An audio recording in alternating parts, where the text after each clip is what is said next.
Hello. You ever see a dog in the distance that walks just a little too stiffly? Or hear a friend's voice call your name from the woods, even when you know you're sitting right next to them? Most of you just shrug it off, or chalk it up to a tired mind. But out of the heat of the desert, they know better. Welcome back to the Brothers of the Unknown. Tonight, we're talking about the skinwalkers, the taboo, the things that trade their humanity for a coat of fur and a hollow whistle. Even I stay away from the desert. There's nothing worse than a monster that's forgotten how to be itself. Your hosts for this walk in the dark are Mr. B and Mr. K. One of them is refusing to say the names out loud, and the other has a bag of salt ready to throw at anything that moves. Gentlemen, keep your voices down. You never know who's listening to learn your tone. Well, thank you, Boogie, I guess. I don't know. That sounds sketchy. I don't know if I want to use my voice now. Yeah, I don't know if a mimic wants to, like, use my voice. It might not be the best choice. Yeah. All right. So, obviously he's talking about them skinwalkers, the paranormal catch-all for everything that's spooky that runs through the night, or even, I don't know, scratches out the window. Yeah, I've heard a few wild stories of some weird encounters of animal-like things. Yeah, we'll try to kind of I don't know, distinguish what's kind of myth, what's not myth, try to get back to, I don't know, basics when it comes to the lore and the legend of skinwalkers. Okay. Well, since you're bringing up lore, don't you have a few facts or key things that bring up the tale of where skinwalkers come from, perhaps? Yes, actually, the original version of the story, which obviously is not written down, but it's more of an oral history.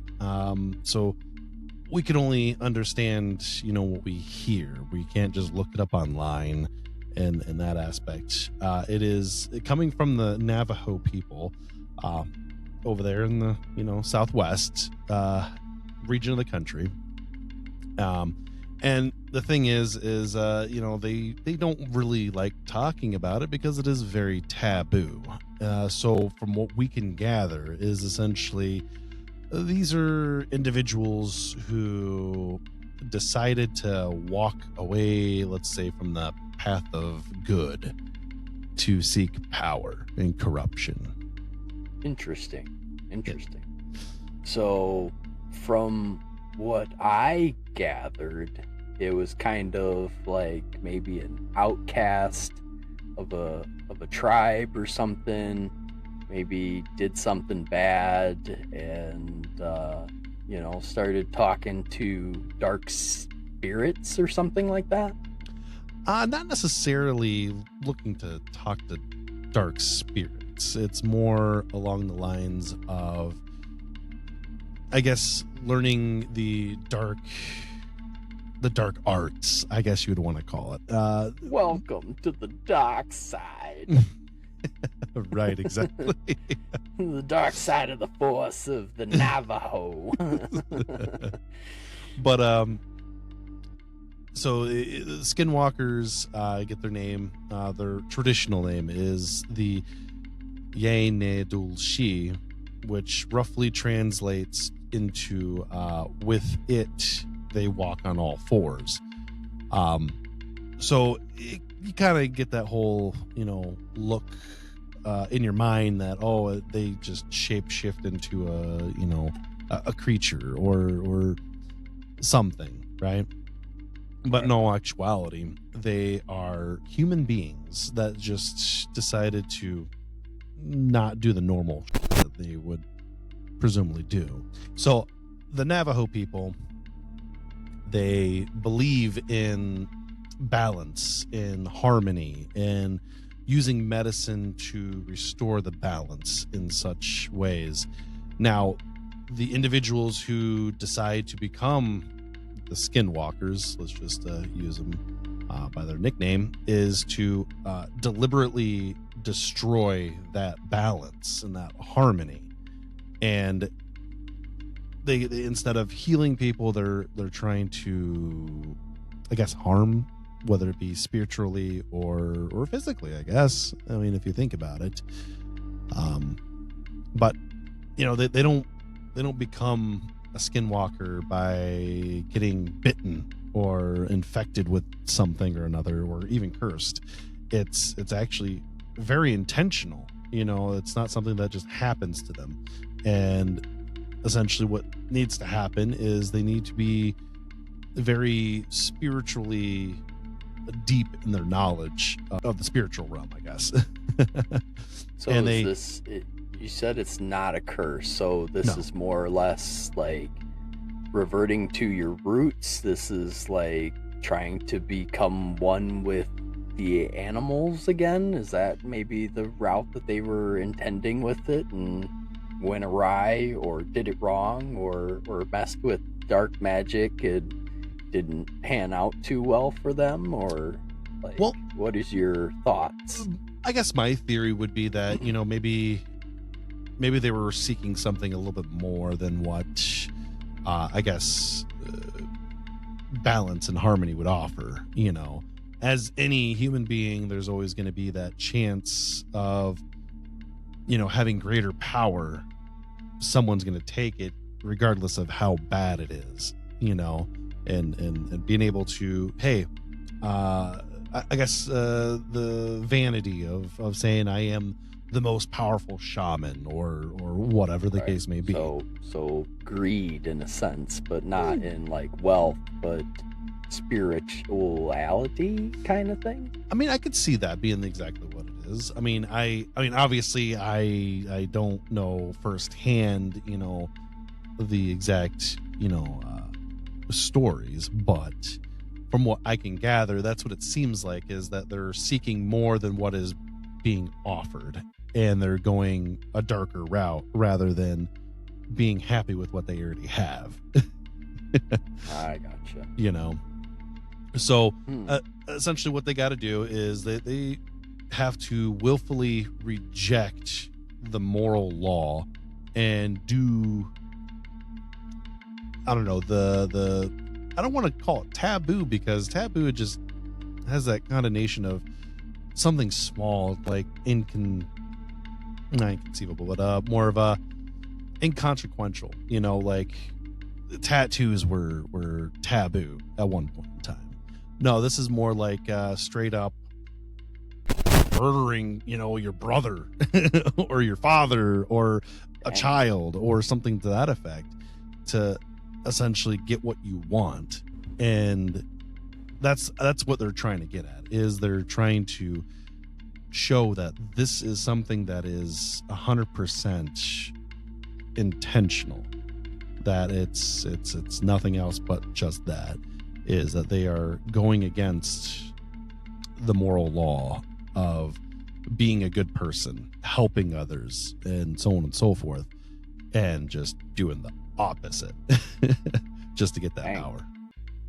Yeah, horrible. Definitely sounds like the dark side of the supernatural. Like, you could do good, or you could play with the darkness like me.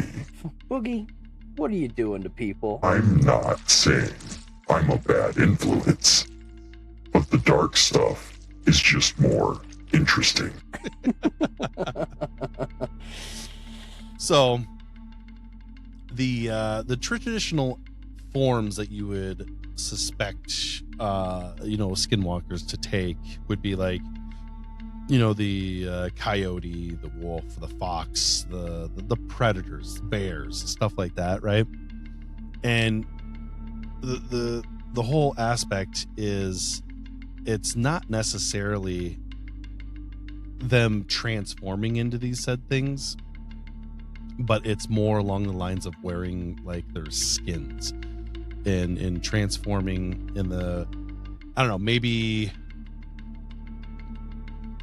them not transforming, kind of using like the skin as a median, and that helps them transform from something in between them and the animal they're trying to wear, or something to gain maybe strength if they're doing a bear, maybe speed or something, or small to get away, or be sneaky and stealthy like a small fox or an owl or something. Exactly. That and also the fact that, I don't know, I mean, it obviously this is all, I guess, not I don't know, it's a literal, skinwalker, so it could be anything.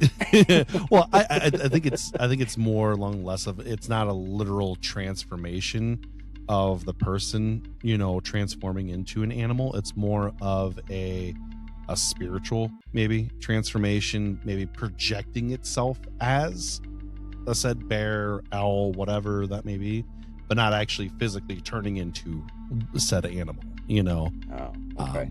Well, from skinwalkers, I've heard they were very monster-esque, the, like half human. Like if you saw a coyote skinwalker, its legs are too long, too lanky, its face isn't right. Like there's pretty significant abnormalities of its physical appearance, more than like a diseased animal or a wounded animal that healed weird or something like that. Like there's just something physically off. Like you could definitely tell it's a coyote, it's a wolf, it's a bear, but it's just off majorly. And that might be the case that they can't perfectly transform into whatever it is they want to transform or represent itself as. But I guess the way that they explain it in the, I guess, the oral history is that it's not necessarily the actual looks, right? It's more of how it acts, the animal's behaving like it has way too much intelligence, or moving in a very calculated way of, okay, how like a fox, it just kind of just scurries about, nothing really purposefully for it, right? Yeah. If anything, it's probably trying to get away from you because it's scared of you, a natural animal, Right, but, exactly. But when you see a fox coming up to you, not really acting like a fox. Right, exactly. And that's the way that they look like, or the way they act. And then the eyes. That's another thing that is very big with them, is the eyes seem human rather than a bear or a fox or a wolf. Right. But no, the whole aspect of half human, half animal kind of thing, more of a humanoid creature, is more of a pop culture outlook, imagery of a skinwalker. You know what I mean? Definitely tell you if I was out in the woods camping and I seen a fox or a coyote scurry off, and next thing you know I hear, "Hey, I'm stuck in the woods, there's a log on me, come help." Pretty sure everybody here's camping with me is here and accounted for. Are we missing somebody out in the woods? Do we want to go look for that? Concerned me would probably be intrigued and be like, who's out here hunting or something happened? Right. Why didn't they yell out sooner if they were stuck? Clearly you can hear them from where they're stuck at, and we've been here for a long time. I don't know. Yeah, was he napping this whole time? Like, where's your head go? Do you deal with it? Do you look for it? All right, we're gonna have a 3-man hunting party. We're gonna stay close together. Everybody's gonna have flashlights. Next thing you know, you hear the help again, and the coyote stands up. I'm not sticking around. Right. I don't blame you neither. To be honest, reminds me of a few SCPs that can mimic voices and are very animalistic, and I don't know, some nasty stuff just to entice you, to get you to wander out deep enough into the woods where it can drag you off and do what it does: eat you, teleport you to another dimension. Who the frick knows? Right. And I think that's where a lot of these creatures that end up, being so infamous, is that they take those traits of humans and distort them in a way to catch you off guard, and then do what they want. Those are the most scary ones to me, at least. That it's creepy. I don't know. This does remind me of the zoo zipper.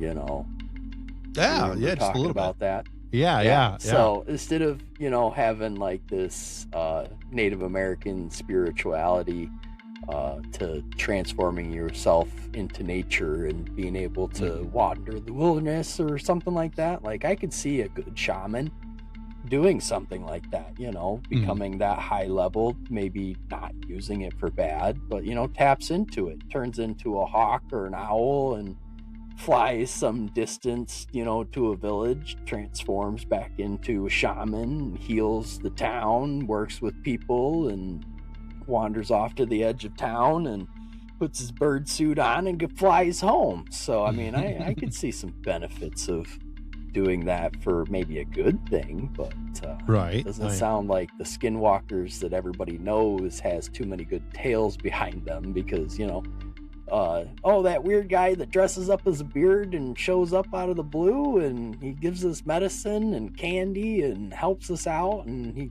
disappears as fast as he comes. Or now you got that thing that lurks in the woods and it's eating people are disappearing. Which one you gonna talk about more? Right, exactly. But to bring back the zoo zipper, I touched on it in some previous episodes. It is an SCP-3660, and basically when this zipper attaches to human skin, if you don't get it off very quickly, it basically unzips your skin and you pop out an animal. And it makes me think of it because it's closely related to kind of skinwalker-esque. You could still have human speech and intelligence and stuff, but now you are that animal you got turned into, and unfortunately it's a one-way street. So if you get turned into an animal, you better hope you like the animal you get turned into. Yeah, because that would really suck if you turn into like a little cute fuzzy bunny. Sure, why not? Right. You're the smartest rabbit in the whole foundation. Right. But check this magic trick out. I'm gonna pull a rabbit out of my hat. And pull a rabbit out, and hello, folks. That rabbit just talk. That's a magic trick. And a half. I'm gonna make you rich. Now can you stop holding me by the ears? Oh, sorry, got on a tangent there. No worries. So skinwalkers, they're mostly feared for is the influence, I would almost say like the draining of happiness, or maybe even essence, maybe of life, maybe. But they usually are described as, you know, maybe not necessarily physically shape-shifting, maybe a spiritual. I think that's more of what it's trying to get at, is it's not literally, you know, changing into a fox, but it's more along the lines of representing itself as a fox or a bear. Is this like an astral projection kind of thing, or more physical? I think it's more of a physical kind of thing, but like not physically actually, you know, changing. It's more of maybe like you're able to manipulate, you're able to physically move and touch and other things as said animal, but not. I guess it's kind of hard to explain the way that I think it would be. And more like, I guess, you kind of just fade away into nothing, and now there's a fox or a wolf, right? People can't see you, or maybe you're sitting in some hut meditating, and now all of a sudden, you know, this real life fox. Maybe it's a possession. Ooh, I never really thought about that. Maybe you're possessing animals. Yeah, maybe you use the fur as a mediation or mediator. You put your hood on, and you know, you're rubbing some fox bones together. You're meditating, and all of a sudden, the fox that was nearby, you overtake its mind and has some minor physical changes, you know, and more or less you're now acting as the fox and kind of speaking through it, and I don't know, it sounds wild. Yeah, I mean, like that sounds a little bit more of a reasonable take to it, because of the fact that, I mean, all the things that I've read saying that they don't shape shift physically. I mean, they take. You might be onto something. Maybe. You know, you might be poking at maybe like a vampire weakness, you know. So Maybe. If you're in the woods and you're being haunted by a skinwalker, there's a shaman nearby. Yeah, maybe you just need to run a stake through the heart of the shaman. Well, that's what makes me like your whole tactic here. It makes me think like, you know, you're being haunted within 5 miles of you. There's probably someone meditating against a tree or something, and you know, you're being dragged off by this monster, you know, that you thought was a fox and became really strong and got a hold of you. It's like, oh, you can fend it off. Maybe it's dragging you back to the shaman to where he finishes you off, or something, or whatever he does with you. You know, if you survive and you can defend yourself against the shaman, then you'd be all right. Right. Well, I mean, from what it sounds like, it's not necessarily them trying to attack you or you know, kill you. It seems like it's more of they want to cause misfortune and get you into a certain set of frame of mind and cause Prankster. cause more of like a psychological manipulation, and maybe it's more like it, you know, it feeds off of the despair, the fear, or the, you know, depression, or however they go about, you know, it's more of a, or it's feeding off your happiness, and that's what makes you paranoid and depressed and scared and all that negative stuff. Right. So, you know, it's definitely a little bit more overblown, you know, when it comes to like pop culture and their portrayal of it. You know, like they're supposed to be able to I don't know, teleport from one point to another and disappear out of nowhere, and you know, practically invincible and stuff to that effect.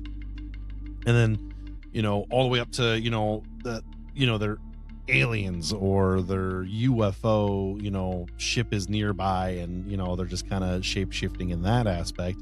And yeah, they probed a cow. Now that cow's not acting right. right. But like that just seems to be the more the way of how, you know, the pop culture kind of portrays it as, you know, is it's, I don't know. Pop culture seems to have a way of twisting things, right. From like the original tales and the actual eeriness and spookiness, and Right. to knowing weaknesses or do's or don'ts when you're come across certain things, you know. Yeah, definitely, like Boogie was kind of saying, like, definitely keep your voice down.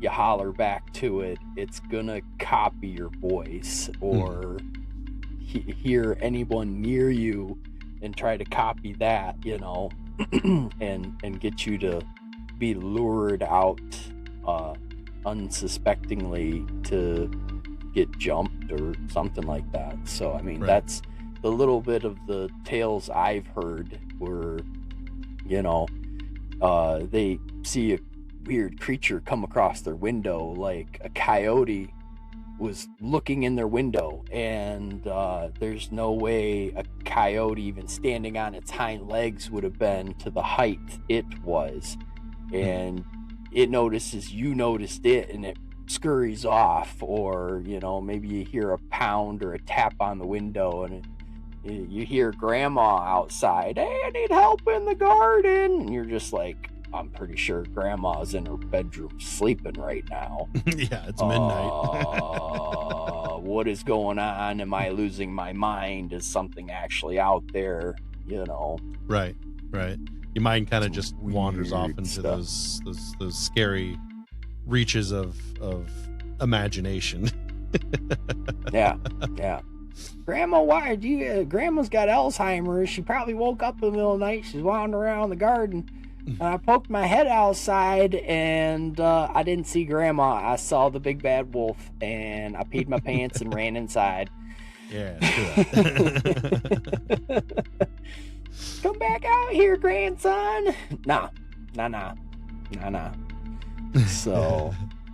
Right. No. But it's, yeah, I mean, the difference between what, you know, current media, you know, shows as skinwalkers compared to what at least the oral history that has been told and the way that I'm interpreting it, you know, I mean, it seems to be like two separate kind of things, you know. I guess, you know, media wants to really gin up the scary factor of, oh, you know, someone's voice that you know that's not possibly there, you know, is trying to lure you out into the woods, and then all of a sudden, you know, poof, see you, goodbye, you know. That's the way I think pop culture would want you to believe it would be, more of a monster or something, Right. you know, greater than what is traditionally, you know, thought of. Somebody's pet parrot got loose and, you know, can handle the climates, and it's out there. Bark! Come pet me. Come pet me. I feel like I would know the difference of a pet parrot that could talk out in the woods. It would probably freak the crap out of me, but would definitely be able to tell the difference of it crowing versus, you know, somebody's clear voice. Hey, come get me. Help. Help. Versus, Polly wants a cracker. Polly wants out of the cage. Polly's out of the cage. Shut the f up. Yeah, no, it kind of, you know, makes you wonder, you know, because that is another aspect of it, is mimicking voices of loved ones, and I mean, yeah, I know I've heard other stories from other regions of the U.S., especially over there in the Appalachians, where, you know, you don't whistle back to, you know, when you hear a whistle, don't whistle back. You get you at home because there's an issue Right. now. Right. I I know a lot of people would have a hard time with that. They, right. Marco Polo. Yeah. What? No, but it's definitely one of those things where maybe it's not just the Navajo people that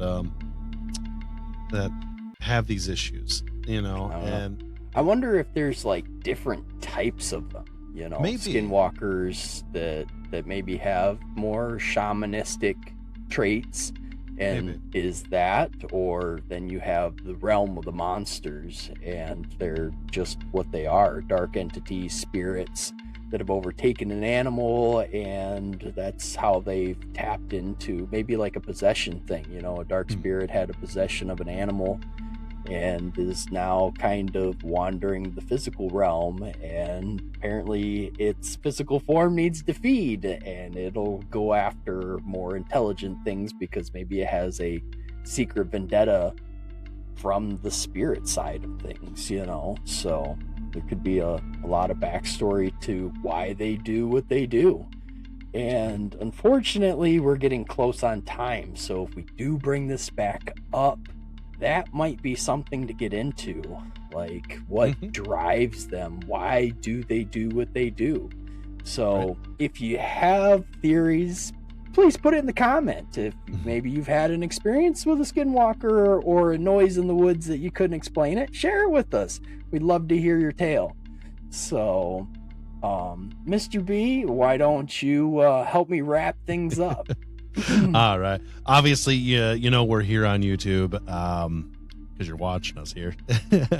And also, don't forget to stop by that Facebook page. We have a fan page now that we really want people to go there and give us those comments and maybe tell their stories. You never know. We might do an episode with some people. I don't know. Maybe. We don't know. It's in the works. We're trying a few things, and we would definitely like to hear from you. We're big about keeping discretion, so we don't have to say who you are or where the story came from, but it is interesting to hear the tales that not everybody just gets to hear. So exactly. Well, I guess with that, go ahead and sign us off there, Mr. K. All right. I'm Mr. K. That's Mr. B. Yo. This has been the Brothers of the Unknown, and don't forget to stay weird. Well, they survived the lore. Barely. It's one thing to talk about the shadows. It's another to realize the shadow you're talking about is wearing your shoes. I'm headed back to the crawl space. I found a gap in the foundation that's just big enough for me and just small enough to keep the other things out. I don't like neighbors who can turn into a coyote just to steal my spot. As you sleep tonight, listen to the deserts. If you hear a whistle that sounds like a person, or a person that sounds like a whistle, don't look. And whatever you do, don't answer.